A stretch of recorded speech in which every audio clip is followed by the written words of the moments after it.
This is Hilchos Shabbos with Rabbi Moshe Shnerb, only on 101.9 Chai FM. 101.9, and a warm welcome to the late afternoon Erev Shabbos show. My name is Rabbi Moshe Shnerb, and we're so happy to have you on board. Thank you. Thank you so much for taking time on a very busy Erev Shabbos Kodesh and to put your radio on, put your device on, wherever you might be, whether you're in the car coming back from work, whether you're in your kitchen, wherever you might be. The fact that you want to tune in and become part of what we're saying and getting ready for Shabbos, and who knows, maybe we'll learn something, maybe we'll be inspired to improve our own Avodas Hashem. After all, this Shabbos is Shabbos Mevorchim Chodesh Elul. Elul is coming, and we really need to start getting on our horses and start working on ourselves. Rosh Hashanah is not far away. It's probably 5 weeks from tonight is going to be the first night of Rosh Hashanah. So it's never ever too early to start. As always, our program is brought to you as a refuah shlema for some of the cholim.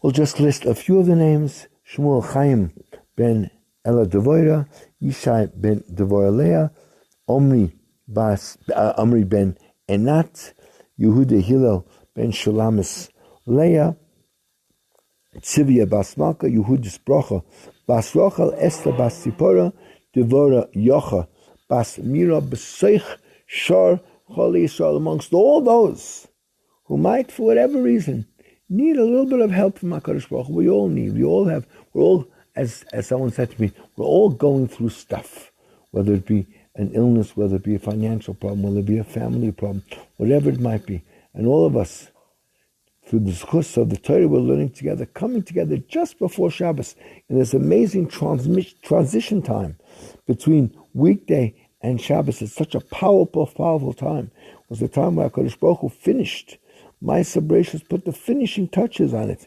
This is the time where we can certainly ask the Rebbeinu Shalom for an extra bit of help, extra bit of support in every area of our life.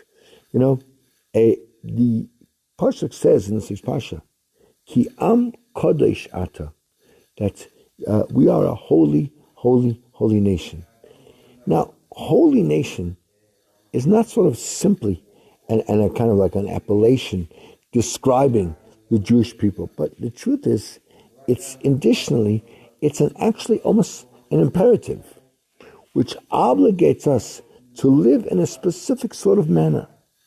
When one is holy, so of course he cannot do what he wants, right? He has a responsibility not only to himself and the sort of collective Jewish people, he also has an obligation to Hashem.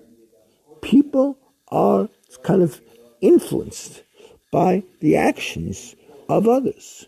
When one Jew sanctifies the name of Hashem, creates a Kiddush Hashem, so it inspires others to follow suit, because Kedusha, holiness, is intrinsic. Hashem is the source of Kedusha, of holiness, and it is from our connection to HaKadosh Baruch Hu that we draw Kedusha. Every Jew has a personal and intimate relationship with Hashem. This relationship exceeds beyond individual sort of connections to encompass the entire Jewish community.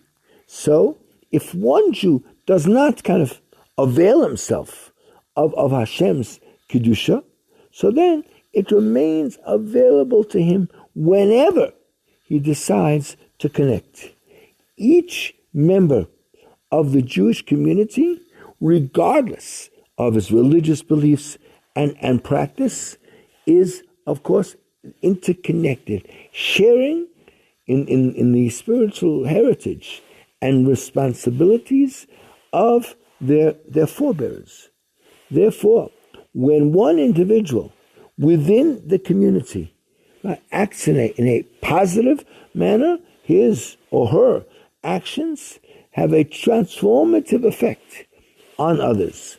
This is because the actions of each person serve as a reminder of the sort of shared values and the commitments that kind of bind our nation together into one entity. Right? In essence, right, the interconnection of the Jewish people is seen as a reflection of their sort of shared connection to HaKadosh Baruch Hu. When one Jew, right, is Mekadesh Shem Shemayim, he sanctifies the name of HaKadosh Baruch Hu, he contributes to the collective spiritual elevation of the entire community. Even one who is not sort of on par with his spiritual level will benefit from this act because we are all connected to Hashem. This is 101.9 Chai FM. The program is the late afternoon Erev Shabbos show. My name is Rabbi Moshe Shnerb. We'll be back in a moment with so much more. This is Hilchos Shabbos with Rabbi Moshe Shnerb, only on 101.9 Chai FM. 101.9 Chai FM. This is the late afternoon Erev Shabbos show. My name is Rabbi Moshe Shnerb, and we are here together at this incredibly auspicious moment at the beginning of Shabbos Kodesh to talk about, well, matters of ruchnius, matters of spirituality, matters of growth. And as I said, we're coming quite close to the month of Elul. So let's talk a little bit about something Eludic, something that maybe involves around the aspirations we have or perhaps need to have going into this period. There's a Gemara in Baba Basra on page 164b. Says there are three averos, three sins that no one can be saved from them every single day. They are, number one, the thoughts of doing an avera. Number two, what he calls Iyu and Tefillah will describe what that means. And Lashon Hara, evil slander. Right? Says, what do you mean? Lashon Hara, Salkatat? What, you really think every single person, every single day speaks Lashon Hara? Someone says no, but it means at least Avak Lashon Hara, the dust of Lashon Hara. And Rabbi Yehuda says, quoting Rav, no, one second, let's slow down. Roy Begezel, majority of people are involved on some level in theft. A minority are involved in sexual offenses, and everyone is involved in Lashon Hara. And the Gemara asks, what? Are you accusing every single person of speaking Lashon Hara? The says, no. It means the dust of Lashon Hara. And the Marsha on the words of that Gemara says as follows. Yesh ledaktik. We need to ask a very, very question. Because it seems from what he's saying that it is impossible to be saved from the three averot, the three sins that are mentioned above. So if so, if no one can avoid it, if it's absolutely inevitable, why is it then called an avera? Why is it then called a transgression? What have we actually done wrong? Right? If you can't avoid doing it, then why is it wrong to do it? Furthermore, what's the actual practical difference? What are we being told this? Right? That no one can say. What are the practical benefit of sharing such a statement with us? So the Mashah says, he answers, that perhaps we can say, it says we know that the name of every person is placed somewhere squarely in the middle between the heavens and the earth. As it says, when Hashem was considering how and when to create, so Hashem said, I'm going to create him as a mixture from heavenly matter and earthly matter. If he merits it, so then he'll be considered a heavenly being. If he doesn't merit, then he'll be an earthly being. And therefore, the non-Jews who serve idols, who never merited, they are considered totally earthly. And they don't even get the label of being called Adam, a person. As it says, right? Adam Atem, you are called Adam, right? And ve'ein umat olam, those who are not members of the Jewish nation are not called Adam. And the Jewish nation who merits, they are heavenly, as it says, "V'nosati lacho mahalchim bein ha'imdu ma'ila." I'm going to make you as people who go, people who move, people who are movers amongst these malachim who stand still. And in fact, the Gemara says, talking about the greatness of a Talmid Chacham, Pasuk says, "Ki sifsei kohen yishmeru das." The lips of the kohen guard, protect knowledge. The Torah yavakshu mipiu, and seek Torah from his mouth. Ki malach Hashem tzvokasu, because the Talmid Chacham is compared to being a malach, an angel of Hashem. Now, the Gemara explains, if your Rebbe is comparable to a malach of Hashem, an angel of Hashem, then seek Torah from his mouth. And if not, don't. In other words, that a person has to sort of be drawn through all of his actions, that he should try to be similar to an angel of Hashem. And that's what it says here. No person can be saved from these three averos, which means if someone wants to be an Adam, right, where he just wants to remain physical, he just wants to remain an earthly being, and he doesn't make any attempt to compare himself to a malach, right? He's just called Adam because he's what's Adam? Afer.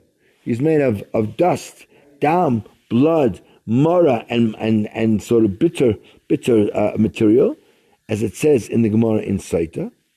So, from the fact that he is made up of physical material which comes from down here, which was created from dust and earth, so therefore it's impossible for him to think about his tefillah. He can't really. He's so physical. How does he connect himself to spiritual matters like prayer?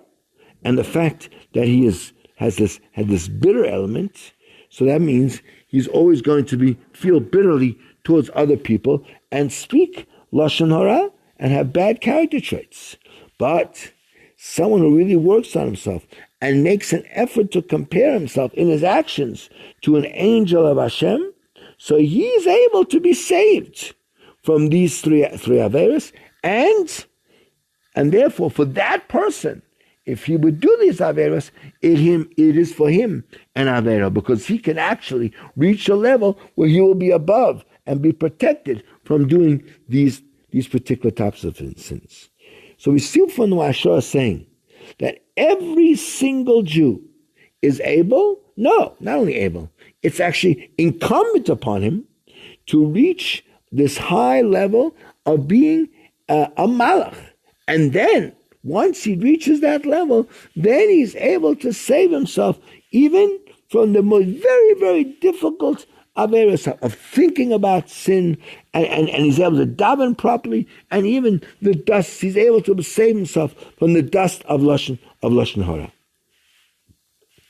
Now, the Mishnah in Masechet Rosh Hashanah says that we know any kind of shofar, any kind of animal horn, is allowed to be used for a shofar, except from the horn of a cow. And one of the reasons is because that's going to remind Hashem of the sin of the golden calf of the Egel.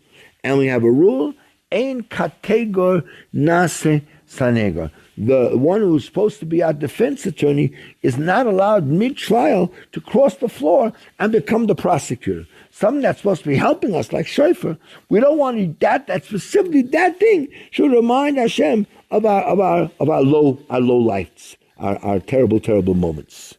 And the Gemara says there, how come the Kohen Gadol doesn't go into the Holy of Holies on Yom Kippur with his golden clothes to do the service?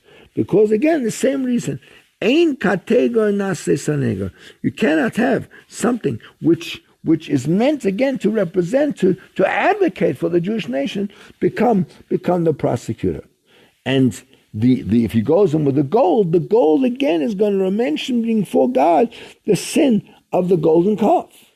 The Gemara asks even further, if so, how come he can do service of Hashem, he can work on Yom Kippur outside the Kodesh HaKadoshim, right? Wearing the golden clothes? And the Gemara answers that no, it's only a problem in the Holy of Holies, inside, right? Only there is there a problem. And the Gemara says, why? But the shofar is also considered to be, you don't blow the shofar in the Kodesh HaKadoshim, you blow the shofar outside. So why is it a problem to use a cow horn? Right? Why is it forbidden to use a cow? For the reason of En Katega Nasas Nega. Right?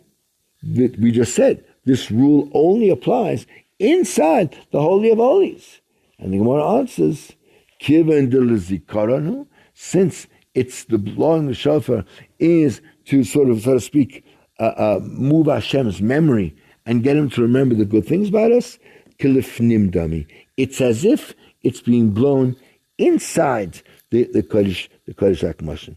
This is an interesting statement to say, and please God, we're going to learn in a minute the explanation of Rabbi Yisrael Salanta. We're going to take a short break. This is 101.9 Chai FM. This is the late afternoon Erev Shabbos show. My name is Rabbi Moshe Shnerb. Please stay with us. We have lots more to say. This is Hilchos Shabbos with Rabbi Moshe Shnerb, only on 101.9 Chai FM. 101.9 Chai FM. This is the late afternoon Erev Shabbos show. My name is Rabbi Moshe Shnerb. We're talking about this Gemara in Baba Basra that says that in order to be saved from 3 Averos that so many people get trapped up in, we can do it if we attempt to raise ourselves to the level of being an angel, of being a malach, and we're connecting it to the concept of that we're not allowed to use the shofar of a cow, because that's going to, instead of advocating and defending the Jewish nation, that's going to remind God of the golden calf that we made. And we ask, well, we compare it to the clothing, the golden clothing of the Kohen Gadol, which he's not allowed to wear when he goes into the Kodesh HaKadoshim. Otherwise, even on Yom Kippur, he does wear his golden clothes. And we said, yes, that to remind God of negative things is only a problem when we're inside the Holy of Holies, inside the Kodesh HaKadoshim. So we say, well, we don't blow the shofar inside the Kodesh HaKadoshim. Why is that a problem to use a cow's horn? I said, no, that since it's there to sort of jar Hashem's memory and help him remember the good things about us, it's considered as if we are standing inside the Kodesh HaKadoshim. Rabbi Yisrael Salanter explains and says as follows.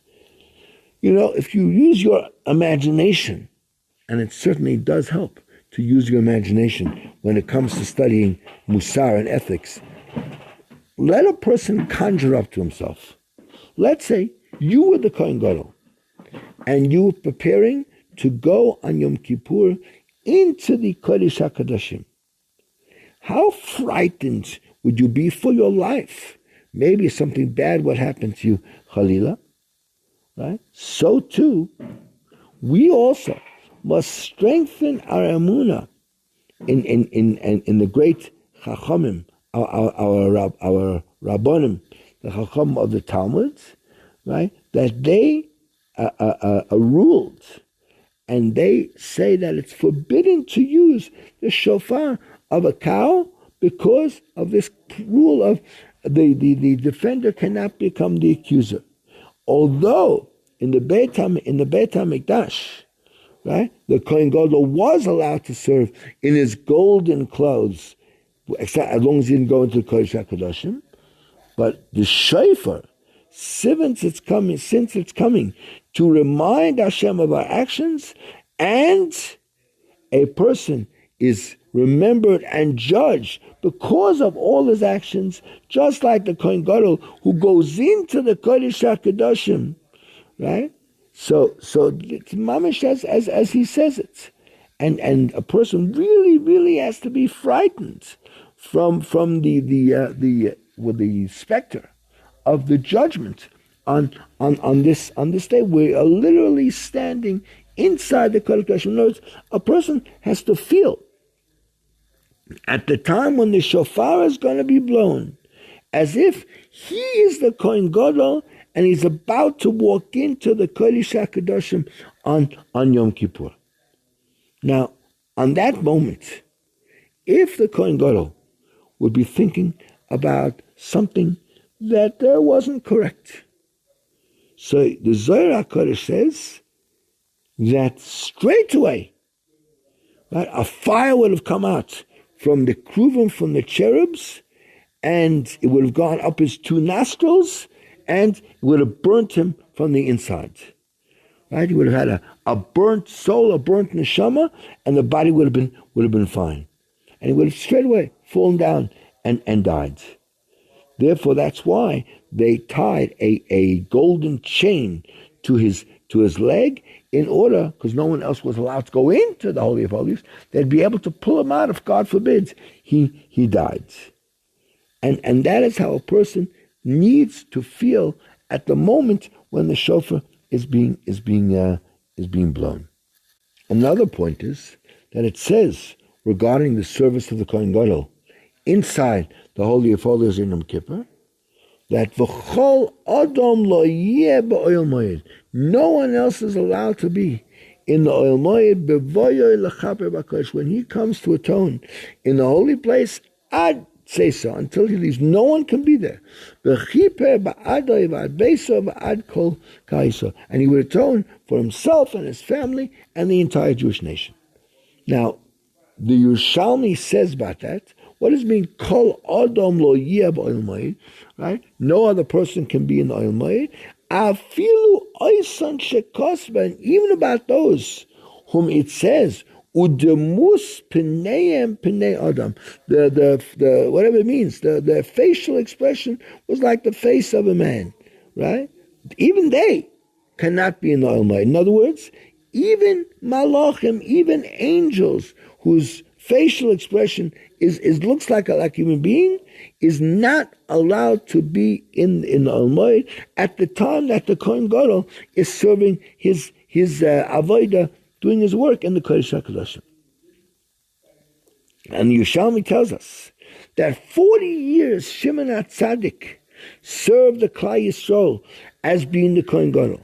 And the final year, he said to them, in this year I'm going to die. And they said to him, how do you know? He said to them, because every single year that I was going into the Kodesh HaKadoshim, so there was a elderly man dressed in white and dressed and sort of wrapped up in white used to come with me and come out with me. This year, he came in with me, but he never left together with me. So the Chachamim of the Talmud were amazed by this. And they asked Rabbi Bo, but it says that no one's allowed to be in Oil Moed. How could that Malach have been there, even those about whom it says that their face is like the face of a human being, i.e. angels, may not be in Oil Moed. In other words, if so, how did that Zokenecha, that old man who went in, who was wearing the white clothes, so it seems that he would have been a malach, but he wasn't a malach and weren't allowed to go in. Shavavo answered, it wasn't really that he was a human being, it wasn't an angel at all. I want to say it was HaKadosh Baruch Hu himself who came with him into the Hamayit. Now, this story with Shimon HaTzadik is actually also brought in the Medrash, in Vayikra Rabbah, v'chol adam lo yeh b'oil moed, no one's allowed to be in the oil moed, right? At the time when Shimon HaTzadik died, so he said to him, "In this year I'm going to die." So they said to him, "How do you know?" He said, "Because every single year there was this old man wearing white and dressed in white would come with me and go out with me. This year he came in me and he didn't go out with me." And Ravo says, who says that this was a person? Maybe it was HaKadosh Baruch Hu, in his honor. He came in with him and went out with him. So we see in this medrash, Ravo was adding a fact that he didn't say before. He was amazed about the Kohen Gadol himself. How could he have gone into Kodesh Kodashim? Says no one's allowed to be there. So Ravo says the Kohen Gadol at that point wasn't a human being. He wasn't a human being. In other words, how could the pasuk have said, "V'chol adam lo yeh ba'olmai"? No human being is allowed to be in the Olmai. But the Kohen Gadol himself, who went into the Kodesh HaKadoshim, was a human being, and he answers no. It's as if it's like the statement of Rav Pinchas, which says at the time when Ruach HaKodesh, when the divine spirit would dwell upon the Kohen Gadol, his face was shining like flames, right? So it says, the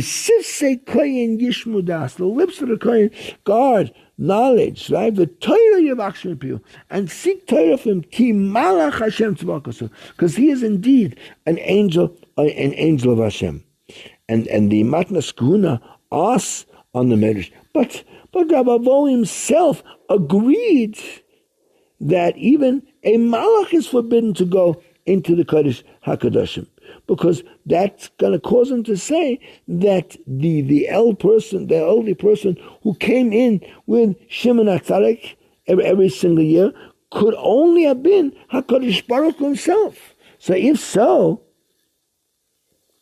how does Rabbi Vo answer that the Kohen Gadol came in because he wasn't a human being, he was a malach? But even a malach is also to go into the Kodesh HaKadoshim. So I don't understand the whole thing. So the Avodas Yisrael, Koshem Samagid, answers. He says in his essay on Yom Kippur, he says that only a malach who had the aspect of Pnei Adam, who had the facial expression of a person, only he was not allowed to come to Kodesh HaKadoshim. But let's say a certain kind of malach called the Saraf, he's on a higher level than a normal malach, he would be allowed to come in to the Oil Moed. And that's what it says about the Kohen Gadol. It says, when the divine spirit descended upon him, his face was shining like flames. In other words, that he was literally on the level of this saraf, and therefore he would have been able to come into the Oil Moed. So therefore, according to what Rabbi Yisrael Salanta is telling us, that at the time of Tkiyah Shofar, every single Jew is considered like the Kohen Gadol who comes into the Kodesh HaKadoshim. So therefore it comes out that every single Jew at the time of Tkiyah Shofar, it rises up to the level of a saraf. And perhaps even higher than the rest of the malachim, because otherwise we couldn't exist in the Kodesh HaKadoshim at that vaunted moment. And we do. Furthermore, we find in the Medrash Bereshis that when Yaakov Avinu came to receive the brachas from his father Yitzchak, so it says there, Vayorach esreach begodov, he smelled the smell of his clothing. Vayom, and he said, Re'eh reach b'ni, see the smell of my son. It's like the fields that Hashem has blessed. It's like the fields of Gan Eden. What a beautiful smell. And the Gemara explains in Sanhedrin, don't read it as big Godov, his clothing, Ela Boigdov, his rebels, those who go against him. And the explanation is that Yaakov was about to give his son, Yitzchak was about to give his son the brachas. Right, but the brachas weren't only for his son, but they were for the entire Jewish nation. And he looked forward and saw in his divine spirit, in his Ruach HaKodesh, who was going to be the people of this nation, right? Until the very, very, very last of them, until we even get, God forbid, to the rebels of the Jewish nation. And obviously, as an example, he brings the case of Yosef Meshisa. Yosha Mashiach, as we know, when the Romans wanted to come into the Beis Hamikdash, they said, let a Jew go in first. So they said to Yosha Mashiach, you go up, and whatever you take out is yours. So he went in, and he brought out the beautiful golden menorah. They said, no. No one who's not a king is allowed to use that. And they took it away from him. But go in again, and this time we promise you, whatever you take out, you'll be allowed to keep. He wouldn't agree. They doubled him out. They were going to give him the right to collect the taxes in all of the land of Israel for 3 years. He didn't agree. He said, not only have I angered my God one time by going in, but now you're trying to get me to go in and I'll anger HaKadosh Baruch Hu again? What did they do? They tied him with the sort of on a table of nails, and they nailed him into the table. He was screaming and says, woe is to me that I caused my Creator such anger. How could I have done that? And the Panovich Rav asked, I don't understand. What happened here? This was the lowest of the low of the low that you could imagine, that he was prepared to go into the Beis Hamikdash. What for? To be able to get a piece of gold and to take it home with him? Was that worth it? He was going to literally give up his life for just a little bit of money? And now suddenly this person changes and he's prepared to literally give his life al Kiddush Hashem. How can it be? How can a person make such a change, completely move himself in one moment? And he answered, very simple. What happened was, he went into the Beis Hamikdash. And if someone goes into the Beis Hamikdash, even if he's coming for a terrible kind of mission, even if he's going to take some spoils home, still he's going to exit from the Beis Hamikdash a different person, a person who's prepared to give his life al Kiddush Hashem.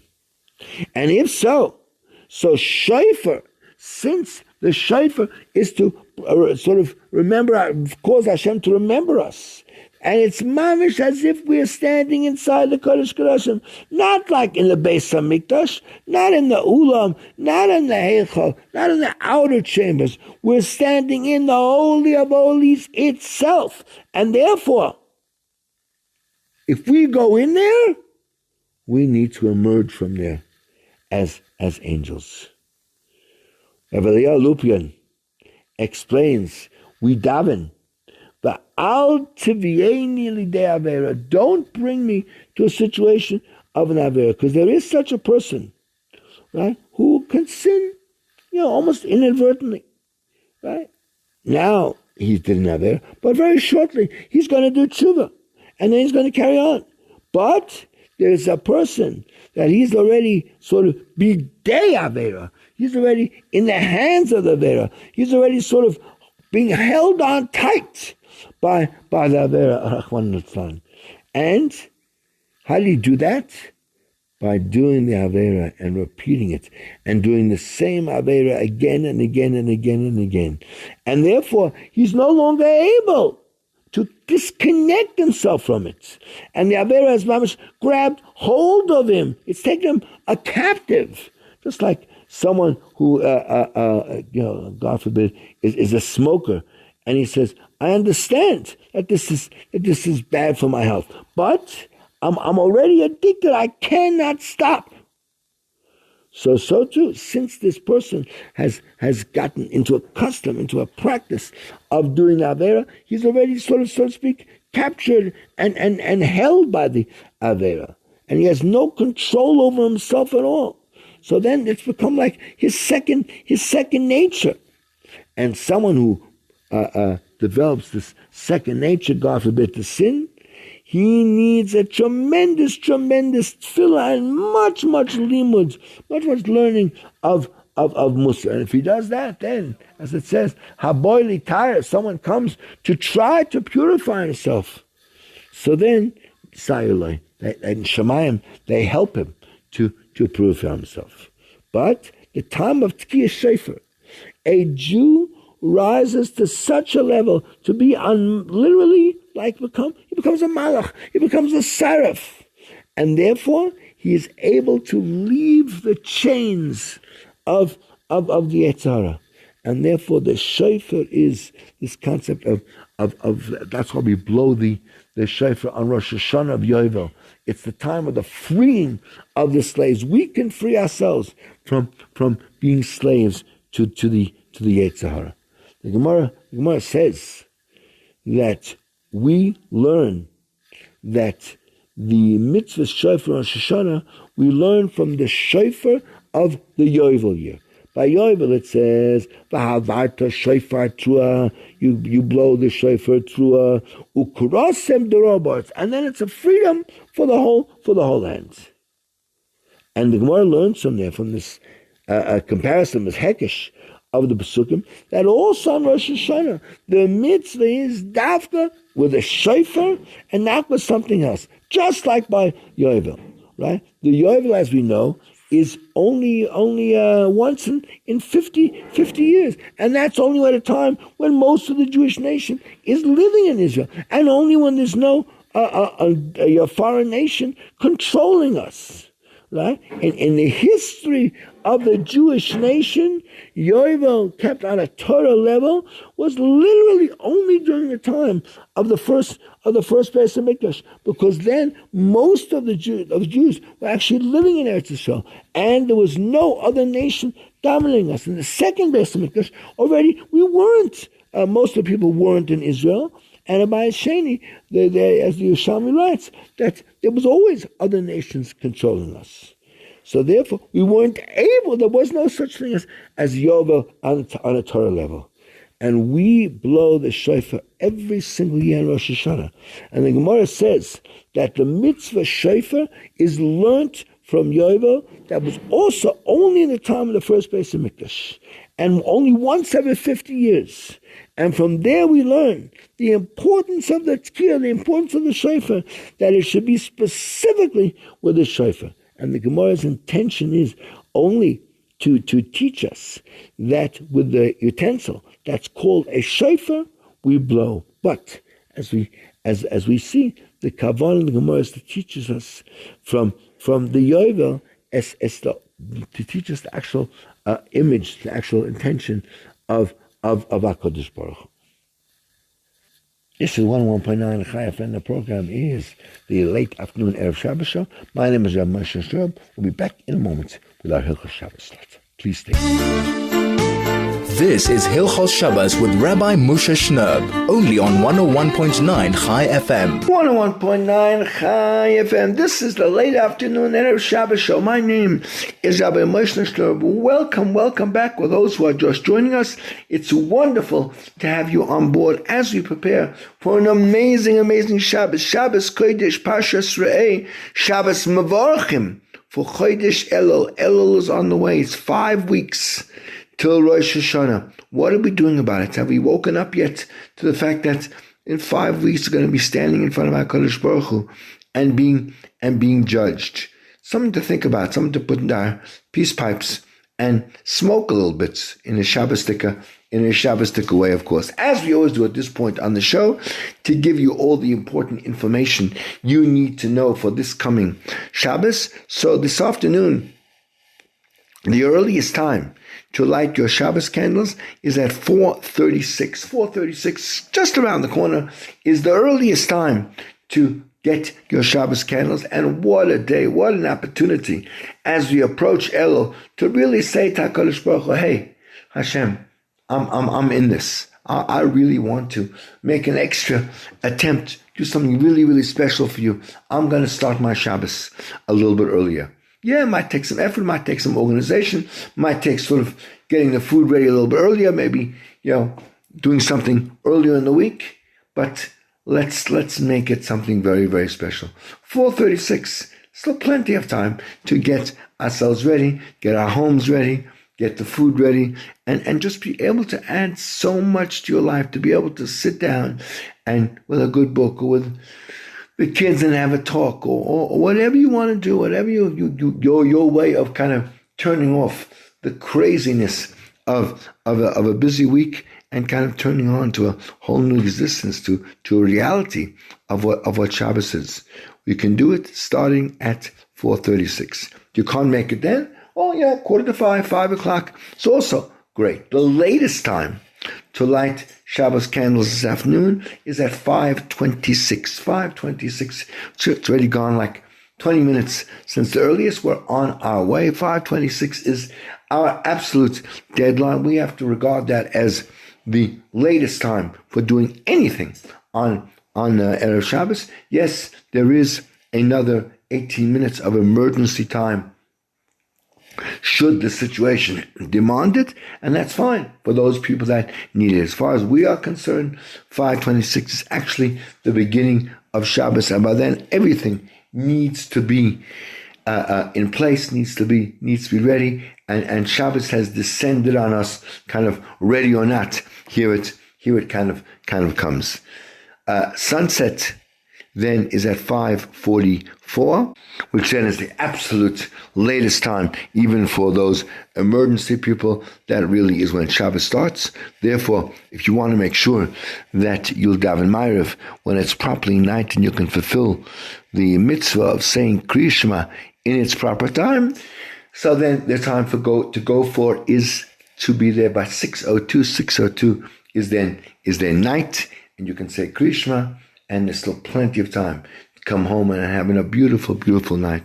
Nice geschmack meal, and with family, with friends, some divrei Torah, some zmira, some talk to the family, ask them what's going on in their lives, what's happening, get some good stories going, get some good lessons. We need to prepare ourselves. We need to make Shabbos into what it's meant to be, a real time for the family to experience together, to be together, to learn from each other.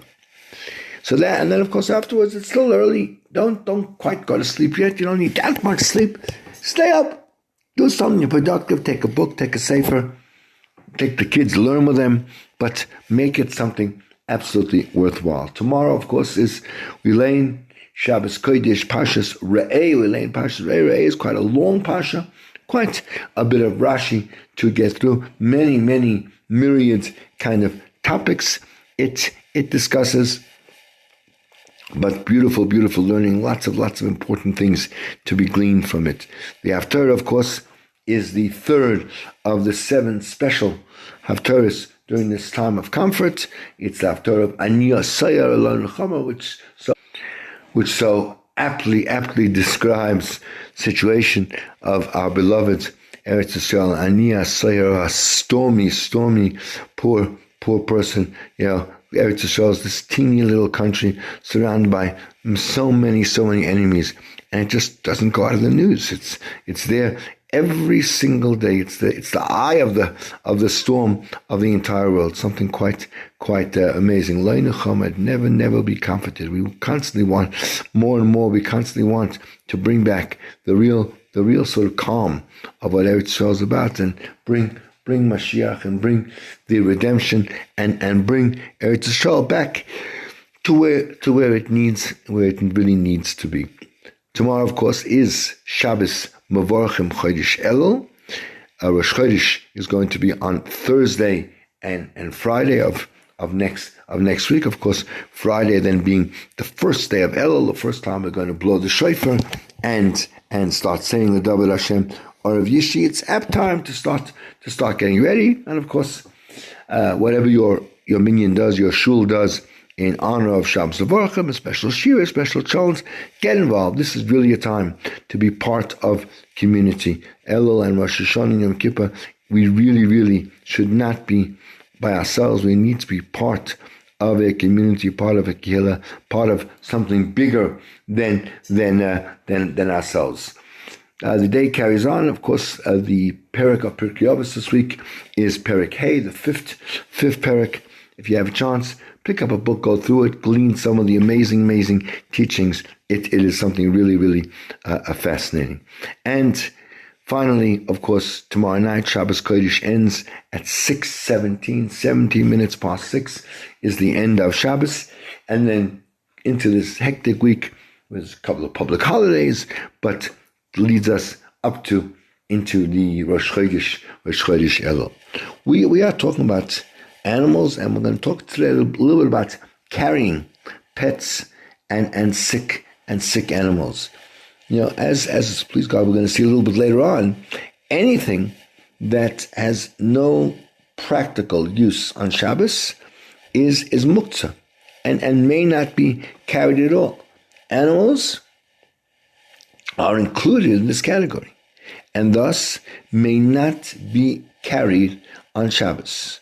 If in order to prevent them from being hurt, it's necessary to move them, then Chazal allowed us to pull them, but not without picking them up. This is in the Shulchan Aruch, Siman Shinches 3008. Now, at first glance, this would seem to pertain to home pets like cats and dogs, and indeed, this is, in fact, the position of Avad Yosef holds that way, and Orchos Shabbos also holds that domestic animals are muktzah. However, it seems reasonable to assume that muktzah pertains only to animals with which one doesn't normally play. Pets whose owners play with them and pick them up all week long would not be muktzah, and their owners may thus touch them and pick them up on Shabbos. Similarly, sort of seeing-eye dogs are also not muktzah, says Moshe Feinstein in the Chelik Orach Chaim, and Shlomo Zalman Auerbach also says that. Now, there are two opinions, and there are many who are strict in this area, right? And but the truth is, muktzah is a only rabbinic prohibition. So there are those who say one can be lenient. You need to actually speak to your Rav, to your rabbi, and find out what his ruling is for your community. A fish that jumped out of an aquarium and is presumably will stay alive if it is sort of returned, may be put back, even though it is actually muktzah. And that's because when necessary and when there is no other solution, one may move a muktzah object to prevent a tsar balachayim. Even though, again, some are strict in this case, one may rely on the more lenient opinions. This is the Shulchan Aruch in Shin Hey, and the Mishnah Berurah there in Sivkatan 70, and Shmir Shabbos Kochosa brings it there also in Perek Chav Zayin. We're going to stop here, take a quick break, and come back with some last comments. This is 101.9. The program is the late afternoon Erev Shabbos show. My name is Moshe Shnerb, and this continues to be the greatest Jewish radio station in all of Africa. This is Hilchos Shabbos with Rabbi Moshe Shnerb, only on 101.9 Chai FM. 101.9 Chai FM. This is your late afternoon Erev Shabbos show. My name is Rabbi Moshe Shnerb.